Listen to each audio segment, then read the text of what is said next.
Trusting God daily and walking in His plan, these are not just words. They are the very foundation of a life filled with purpose, power, and divine direction. But how do you trust God when everything around you is shaking? How do you walk in His plan when the path ahead is dark, uncertain, and filled with obstacles? Many people say they trust God, but when the storms come, when the trials press in, when fear grips the soul, their faith crumbles. Why? Because they never truly learned what it means to trust Him. Trusting God is not a feeling, it is a decision.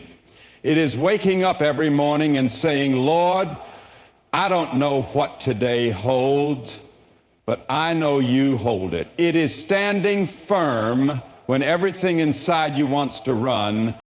Look at Abraham.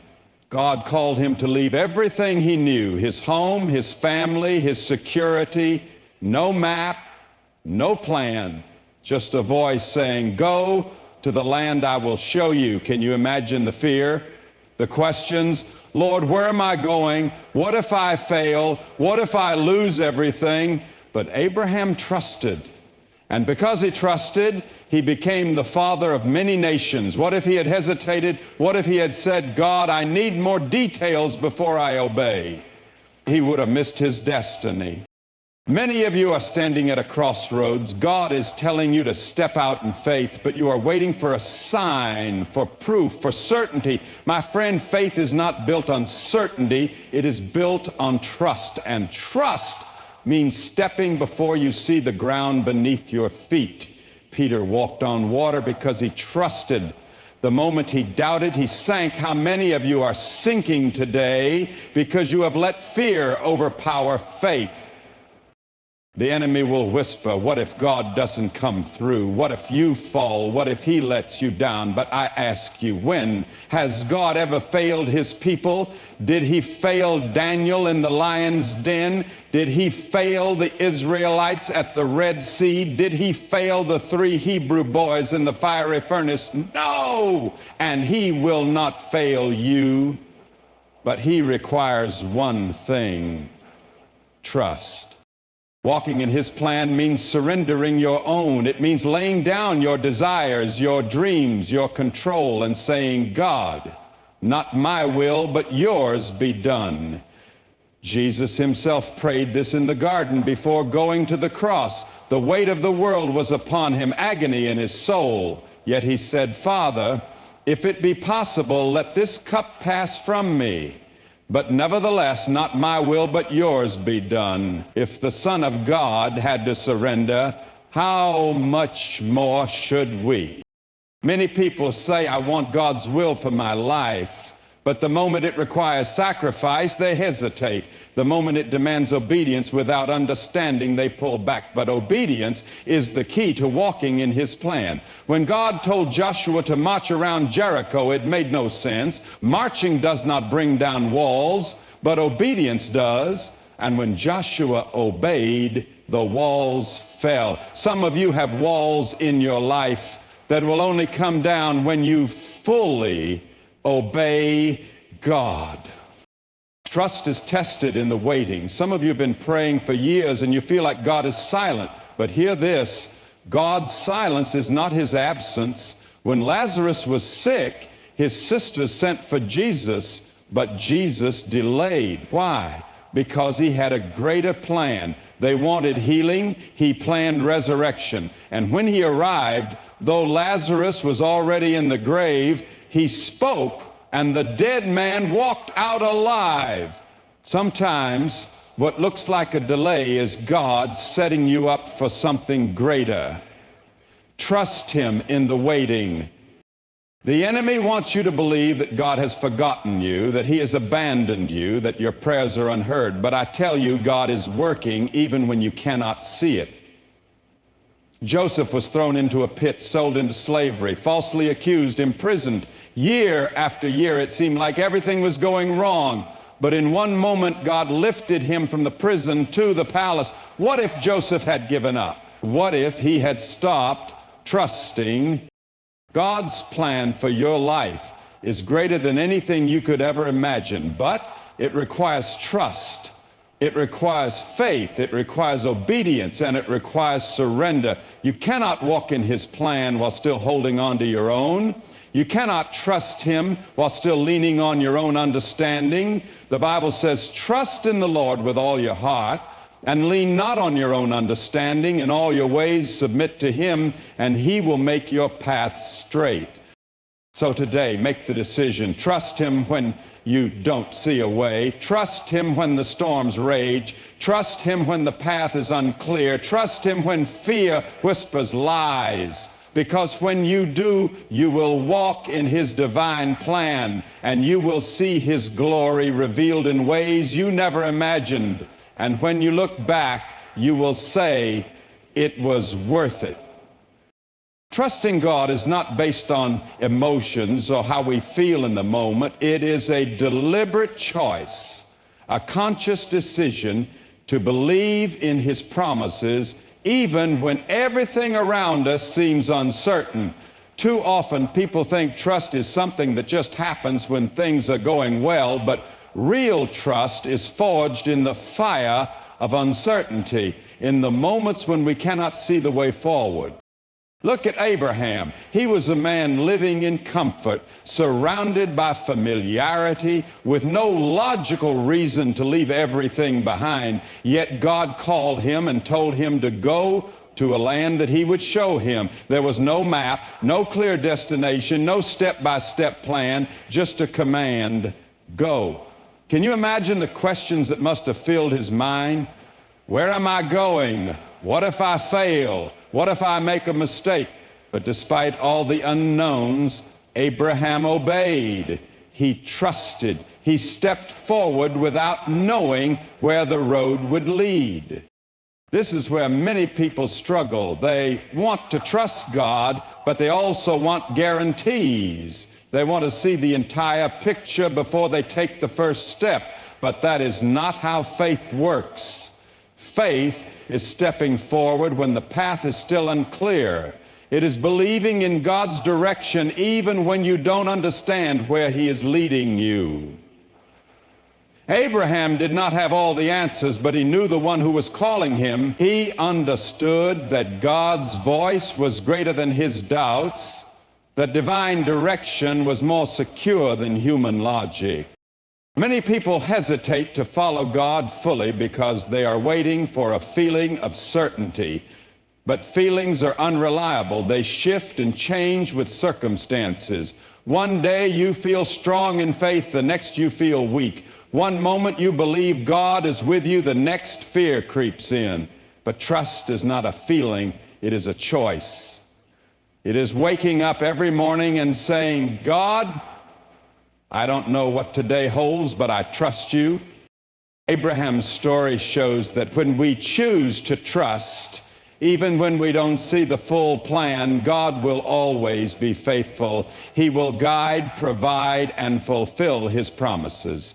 But it starts with a decision to trust him no matter what. Faith is not about waiting for everything to make sense before taking action. It is about stepping forward in obedience even when the outcome is uncertain. Many people want to see proof before they believe, but true faith requires action before certainty. It is believing that God will make a way even when there seems to be no way. Consider Peter. One night the disciples were in a boat battling strong winds and rough waves. Suddenly they saw Jesus walking on the water toward them. Fear gripped them, but Jesus spoke, "Take courage, it is I, don't be afraid." Peter, always bold, called out, "Lord, if it is you, tell me to come to you on the water." And Jesus simply said, "Come." At that moment, Peter had a choice. He could have stayed in the safety of the boat, waiting for more confirmation, waiting for the waves to calm, waiting for a guarantee that he wouldn't sink. But faith does not wait for guarantees. Faith moves. Peter stepped out of the boat, and for a moment he did the impossible. He walked on water, not because of his own power, but because his trust was fully in Jesus. As long as his eyes were fixed on the Lord, he defied the laws of nature. But then something happened. He looked at the wind and the waves. He let fear creep in. Doubt took hold of his heart. And the moment he questioned, the moment he hesitated, he began to sink. How many of us are like Peter? We start with faith, we take the first step, but then the winds of life blow, the storms rage, and we start looking at our circumstances instead of keeping our eyes on Jesus. We think, what if I fail? What if I made a mistake? What if God doesn't come through? And just like Peter, we begin to sink, not because God has abandoned us, but because we let doubt replace faith. Faith is stepping out when everything around you tells you to stay in the boat. It is believing that God will sustain you even when logic says you should fall. If Peter had never stepped out, he would have never experienced the miracle. And if you never step out in faith, you may never see the breakthroughs God has prepared for you. Trust him, move forward, and watch what he will do. God has never failed his people, and he never will. From the beginning of time, he has been faithful to those who put their trust in him. No matter how impossible the situation, no matter how fierce the enemy, no matter how hopeless things may seem, God always comes through. But the question is, do you trust him enough to stand firm in the fire? Look at Daniel. He was a man of unwavering faith, a man who refused to compromise even when his life was at stake.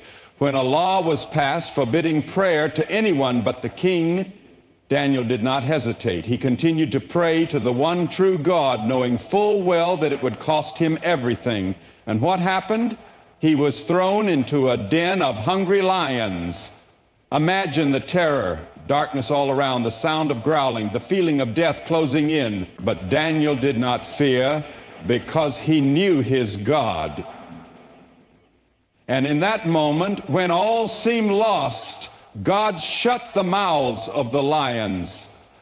He did not fail Daniel. He did not abandon him. He delivered him. Think about the Israelites at the Red Sea. They had just escaped Egypt, but suddenly they were trapped, an army behind them, a sea in front of them. There was no way out. Fear spread among them. Doubt crept in. They cried out, "Have you brought us here to die?" But God had a plan they could not see. He told Moses, "Stretch out your hand." And as Moses obeyed, the waters parted. A path appeared where there was none. The Israelites walked through on dry ground, and when their enemies pursued them, the waters crashed down and destroyed them. God did not fail them. He made a way when there was no way. Then there were the three Hebrew boys, Shadrach, Meshach, and Abednego. They refused to bow to a false god, and for that they were thrown into a blazing furnace. The heat was so intense that it killed the soldiers who threw them in. But these men did not burn. They were not consumed. And when the king looked into the fire, he saw not three, but 4 men walking freely in the flames. Why? Because God was with them. He did not fail them. God never changes. He is the same, yesterday, today, and forever. If he delivered Daniel, if he rescued the Israelites, if he walked in the fire with his servants, he will do the same for you. No matter what you face, no matter how impossible it looks, trust him because he never fails. Obedience is the key that unlocks the power of God in our lives. Many people pray for breakthroughs, for miracles, for direction, but they hesitate when God calls them to step out in faith. They want the blessing without the obedience, the victory without the surrender. But all throughout the Bible, we see a pattern. When God's people obey, miracles happen. Think about Joshua and the Battle of Jericho. God gave him an instruction that made no sense. The city of Jericho was heavily fortified, its walls thick and impenetrable. From a human perspective, there was no way to conquer it.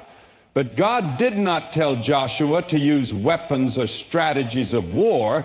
Instead, he told him to march once a day for 6 days, and on the seventh day, 7 times. No shouting, no attacking, just walking in obedience. Can you imagine what the people thought? Soldiers are trained to fight, not to march in circles. They must have wondered, how is this going to work? This doesn't make sense. But Joshua obeyed, and because he obeyed on the 7th day, when they shouted, the walls came crashing down. What seemed impossible became reality. But the victory did not come through human effort. It came through obedience to God's instruction. Many people today are standing before their own Jericho, facing walls that seem impossible to break. Walls of fear, doubt, sin, financial struggle, broken relationships. They pray for the walls to fall, but they are unwilling to follow God's voice. They say, God, I want a breakthrough, but when he calls them to take a step of obedience, they hesitate. They wait for the walls to fall first, but faith does not work that way. The walls fall after obedience, not before. Look at Naaman, the commander of the Syrian army. He had leprosy, a disease that had no cure. He sought healing, and the prophet Elisha told him to go wash in the Jordan River 7 times. Naaman was furious. He expected a dramatic miracle, a mighty display of power. The Jordan was a muddy river. It didn't make sense. But when he finally humbled himself and obeyed, his skin was restored. God's blessings are released through obedience. Many people miss their miracle because they want to understand before they obey. But true faith obeys first and trusts that the miracle will follow. If Joshua had not marched, the walls would not have fallen. If Naaman had not washed, he would not have been healed. The question is, will you obey even when it doesn't make sense? Because when you do, you will see the power of God unleashed in your life. One of the hardest things for believers to endure is the silence of God. When we pray and see no answer, when we cry out and hear nothing, when the heavens seem closed and our situation does not change, doubt begins to creep in. We start to wonder, has God forgotten me? Does he even hear my prayers? But what we must understand is this: God's silence is never his absence. Just because he is quiet does not mean he is not working. His delays are not denials. They are divine setups for something greater. Look at the story of Lazarus. He was sick, and his sisters, Mary and Martha, sent an urgent message to Jesus. Lord, the one you love is sick. They expected Jesus to come immediately to heal their brother before it was too late. But Jesus did something shocking. He stayed where he was for 2 more days. He did not rush to their side. He did not speak a word of healing. And during that time, Lazarus died. Can you imagine how Mary and Martha felt? Confused, hurt, abandoned. They had seen Jesus heal strangers, open blind eyes, make the lame walk. Surely he would come for them. Surely he would not let this happen. But he did not come when they expected. And when he finally arrived, Lazarus had already been in the tomb for 4 days. To them it was over, too late, no hope left. But Jesus was not late. He was right on time, because he did not come to heal Lazarus. He came to raise him from the dead. If he had come earlier, they would have seen a healing. But by waiting, he revealed something greater, resurrection power. What they thought was God's absence was actually his perfect plan. So many of us are in that waiting period. We pray and nothing happens. We seek and we hear silence. We wonder, why is God not moving? But the truth is, he is moving in ways we cannot see. His timing is not ours. His ways are higher. What looks like delay is often preparation. Just as a seed must stay buried before it grows, sometimes God's greatest works are being developed beneath the surface. God's silence is not his absence. His delay is not his denial. If you are waiting on an answer, do not lose heart. Hold on, keep trusting, because when he finally moves, you will see that his plan was far greater than anything you could have imagined. Trusting God is not just about believing he exists. It is about surrendering control, laying down your own plans, and believing that his way is better even when life doesn't make sense. Many people say they trust God, but deep inside they hold on to their own desires, their own timing, and their own understanding. True trust means letting go.